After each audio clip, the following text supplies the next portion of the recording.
Most musical sounds have an identifiable pitch. This does not, but this, and this, and this do. Some complicated sounds have many pitches at once, but for now let's just talk about single pitches. Pitch comes from the dominant frequency in the sound, the number of vibrations per second. Think of pitch as a line, going from low to high. We can pick a point anywhere on this line and call it a note. This is also a note. So is this. If a note moves up in pitch, we say it is getting sharper. If it moves down, we say it is getting flatter. Listen as a second note gradually moves away from the first note. At a certain point, the combination of notes seems to almost disappear into a single note. Both notes are still there, but when combined, they almost sound like one note. This special distance between notes is called an octave. Don't worry about the name, it's just a label. We think of notes an octave apart almost as being the same note in some sense. If you pick a note on the line, you can find the octave above it. You can also find the octave below it. And these notes have an octave above them and below them and so on. So you can start with a note anywhere on the line, and once it's chosen, the line of pitch divides itself naturally into octaves based off that note. Since we know every note magically reflects itself up and down an octave, that means that whatever music happens in one octave can be repeated in the octave above and below. So let's narrow our view to one octave. This octave could sit anywhere on the line of pitch. Divide the octave into 12 equal pieces. Why 12? Fascinating question, no time to explain. These 12 notes, spaced in this way, are the foundation of almost all melodic music on Earth. Between any two of these 12 notes are infinite in-between notes, but from this point forward, when I say note, I will be talking about one of the 12 fixed notes in the octave. Here are the 12 notes on the neck of a guitar. Each course of string in a piano represents one of these notes. Some instruments use complicated keying systems, but they are playing the same notes. With some instruments, there are no frets or keys, and it's up to you to find the notes yourself. Let's play through all the notes. Now, let's play some of the notes and leave the others alone. We'll include the octave notes and some, but not all, of the inner notes. We've created a scale. A scale is a selection of some of the notes between the octaves. Here's another scale. It sounds like this. There are countless different scales. You can make up your own, but there are a few scales that are most common. This one is called the major scale. Commit this pattern to memory. Don't worry about why it's called the major scale, it's just a label. Let's number the notes in this scale. Relax, this is not math. These are not numbers in the mathematical sense, they are just labels. Sometimes the notes are labeled do, re, mi, fa, sol, la, ti, do. We could have labeled them red, orange, yellow, green, or Alice, Bob, Carol, Dan. One tradition even uses shapes to label them. The labels are arbitrary.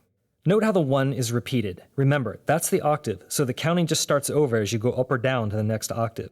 The 1 note is also referred to as the root of the scale. We could have labeled each of the 12 notes in the octave with a separate number. That would arguably be a more straightforward way to label the notes. Instead, we number the notes based off the major scale. But then how do we refer to the notes in between the scale notes? We borrow the terms sharp and flat. This note is not in the major scale. It is sharp of the 1 and flat of the 2, so we can call it either 1 sharp or 2 flat, and we use these symbols to indicate that. 1 sharp and 2 flat refer to the same note. The same is true for the other notes outside of the major scale. Notice that there is no 3 sharp or 4 flat, and there's no 7 sharp or 1 flat. This is just a byproduct of the labeling. There's nothing different about these notes. The notes that don't have a sharp or flat label are also referred to as natural notes, and you'll sometimes see the natural symbol next to them to emphasize this. Remember, there's nothing special about a sharp or flat note, they are just labels. Underneath the labels are always just the same friendly 12 notes. Any two notes right next to each other are said to be a half step or a semitone apart. Notes that are 2 half steps apart are said to be a whole step or a whole tone apart, sometimes just called a step. So far we've talked about notes in a relative sense. If I tell you to sing the 3 note and I don't give you any other information, you can't do it. It's like telling you to stand 3 meters from the starting line without telling you where the starting line is. We usually talk about pitch in a relative sense because that's how most of us perceive it. We can hear this major scale melody. We can then shift it a bit in one direction or the other and play it from a different starting point. It sounds different, but we recognize it as the same melody because the relative position of the notes is the same. But sometimes we use absolute pitch names, which refer to particular unmovable places on the line of pitch. These are the note names familiar to many as A, B, C, D, E, F, and G. Consider this note. It is labeled A. This is just like the notes we worked with before, except this one is fixed to a frequency of 440 Hz, meaning 440 vibrations per second. We can't slide it around. A is always A, assuming your instrument is in tune. There are, of course, octaves of A, and they are also labeled A, but their frequencies are fixed in relation to the original A, which is used to define the absolute pitch locations. We divide up the octave into the same 12 notes. These get labeled A through G like this, and the in-between notes get labels as well. Now with these labels, there is no B sharp or C flat, and no E sharp or F flat. It looks slightly different. Commit it to memory and don't worry about it. So how do these two worlds come together? Let's start by visualizing the line of pitch with the absolute pitch labels on it. Remember, these are actual, verifiable frequencies we can play. Let's imagine a ghost copy of the same line of pitch just above it, and on this, let's see our major scale pattern again. Now, this major scale can slide around anywhere on the line of pitch and it works just fine. But if we want to find a selection of absolute notes that matches this pattern, we just slide our scale down until the one lines up with one of the absolute pitch locations. Here we line the one note up with an E note. Now we can play the major scale again, and this time we are playing it starting on an E note. We call this the E major scale. We can list the notes we are using based on the pattern of the major scale. E, F sharp, G sharp, A, B, C sharp, D sharp, and E. Many seasoned musicians can spell a scale like this in their heads, and it may seem impressive, but it's not. The pattern is simple, as you've seen. Let's try another one, this time starting on C. This will sound almost the same to the ear, of course. It's the same scale, just from a different position on the line of pitch, but the spelling will obviously change. This time we get C, D, E, F, G, A, B, and C. How about that? We didn't have to say sharp or flat at all. Some scales use more sharp or flat labels than others. The C major scale happens to not need any. This does not mean the C scale is special or primary or powerful in any way. And of course, we can do this with any scale of any shape to find the spelling of that scale rooted at a particular note. We don't have time to cover all the other common scales, but let's talk about one called the natural minor. Shown here is the good old major scale. In contrast, the natural minor looks like this. It sounds like this. See how the third note in the scale is a 3 flat? Any scale with a 3 flat in it is called a minor scale. Any scale with a natural 3 in it is called a major scale. So there are actually lots of different major and minor scales, even though the term the major scale is always used to refer to the one we have already seen. Let's start again with the major scale. If we skip the 4 and the 7, we have a scale with just 5 notes in it plus the octave. This gets the dedicated name of the major pentatonic scale. It sounds like this. Remember, it is major because it has a natural 3 in it. The key of a piece of music is determined by the root note of the scale in use, and whether the scale is major or minor. Here's our natural minor scale again. If the one note of this scale was associated with a C sharp note, we would say that music played with this scale was in the key of C sharp minor. There are lots of ways to write that, but the most common is a capital C, the sharp symbol, and a small m.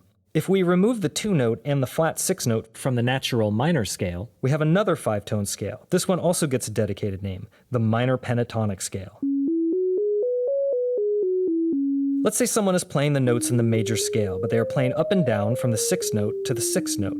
They are only playing notes in the major scale, but if you walk into the room and hear them, your ear is likely to interpret the notes differently. The musician playing has tricked your ear into hearing the root of the scale as if it was at the 6th note. As far as your ear is concerned, the 6th note is actually a 1 note, so the scale your ear hears looks like this. In case you're having trouble hearing this, here's a background chord to emphasize this effect.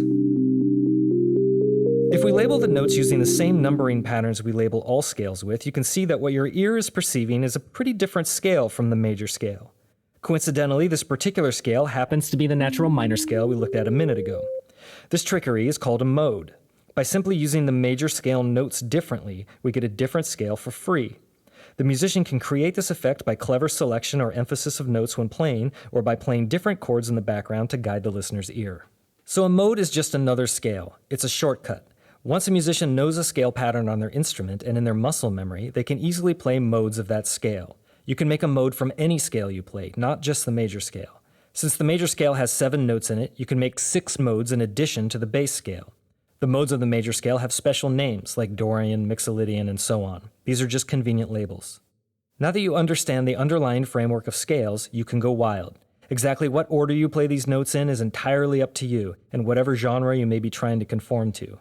When you approach a piece of music, figuring out what scale is in use is often a smart starting place. Find the root note by ear and go from there. It takes a little practice, so start with easy tunes. Once you find the absolute notes used in a scale, start thinking of them in relative terms, and understand the shape of the scale within the 12-note line of pitch. Thinking of the scale in a relative sense allows your ear to start recognizing what scales sound like, regardless of what key they are in. Part 2 will cover intervals, harmony, chord naming, and chord progressions. Part 3 will cover rhythm. I hope this video was useful to you. These videos do take weeks to produce, so if you have like 50 cents or $1 or $1,000 or $1,000,000, there's a link down there in the hoop-de-hoop for donations. Thanks.